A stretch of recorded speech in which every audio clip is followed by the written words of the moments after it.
Piers Morgan was on the PBD podcast discussing Patrick's favourite topic, how detrimental Muslims are to society. We know Patrick isn't a big fan of Muslims, which is shocking really considering he's a businessman, and openly discriminating against one group of people isn't a good look for his business. Anyway, I was quite surprised to see Piers Morgan almost defend Muslims, and he begins with saying he wouldn't mind even seeing a Muslim Prime Minister. Let's take a look. Prime Minister of UK. Yeah. You'd be okay. That wouldn't do anything. Absolutely. Yeah. So that's your concern isn't that at all? No, not at all. No, listen, I don't want to radicalise Muslim running the country. I don't want to radicalise anything running the country. There's a lot of radicalised elements of all religions, of all nationalities. Do I think we have a particular problem in the UK with radicalised Muslims? I'm not convinced by that. I think there are radicalised Muslims, and clearly the Muslim population is rising exponentially fast compared to other populations. So we are going to have to look at this and say, well, what do we do about this going forward in a way that you don't look like you're just picking on people because of their Muslim faith? I respect the tolerance that you have of what could happen to Brit long term, because I think sometimes when you're in it and it's gradual, like the whole thing about you put a frog in a boiling water and you boil it slowly, and then boom, he's dead. It's too late, right? I think sometimes when people are in it, they're like, yeah, well, it's okay with this, it's okay with that, it's okay with this. I think UK is flirting with being tolerant, and it'd be interesting to see who would rise up and want to do something about it. Well, look, I go to a lot of Muslim countries. I've been in Saudi Arabia. I've been in to me, Qatar. The biggest thing is the extremists. It's not a... No, exactly. Here's my point, though. But also, they have zero tolerance of people wanting to operate under their own laws when they go to those countries. For example, so the whole debate about Sharia law and so on, I can understand why a lot of Brits get exercised about that. Because if I went to Saudi Arabia or Qatar or somewhere and decided I would ignore the country's laws and operate under my own laws while I was there, you wouldn't get away with it. So why would you be okay with that? Why would you be okay with that? Well, I wouldn't. No. But what I'm saying is, so if you were okay with somebody who was a Muslim to become a prime minister, and then say they're the noble one, right? And they're coming in, they actually love Britain. But it opens it up, and an extremist like, I want to get in. Then they come in and they say, Sharia law, what are you going to do about it? Then what?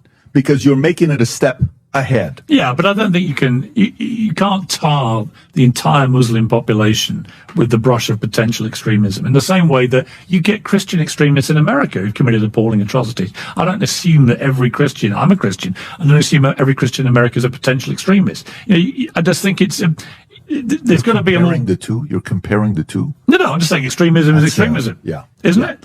Isn't it? Is. Well, it's the same, isn't it? It is. No, I think extremism is extremism. To me, that's not the part of it. But when you look at the percentage of who is, like, for example, in America, do you remember the story about the Japanese when they went to the World Cup?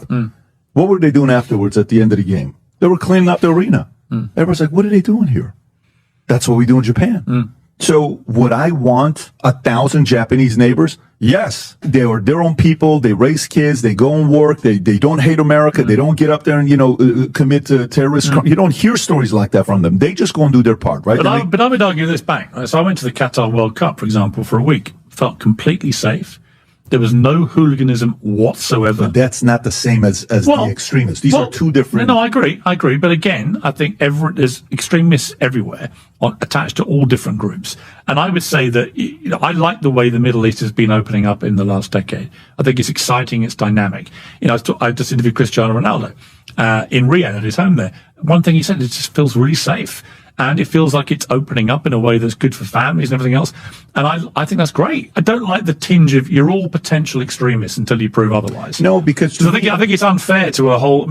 how many Muslims are there in the world? 1.4 billion?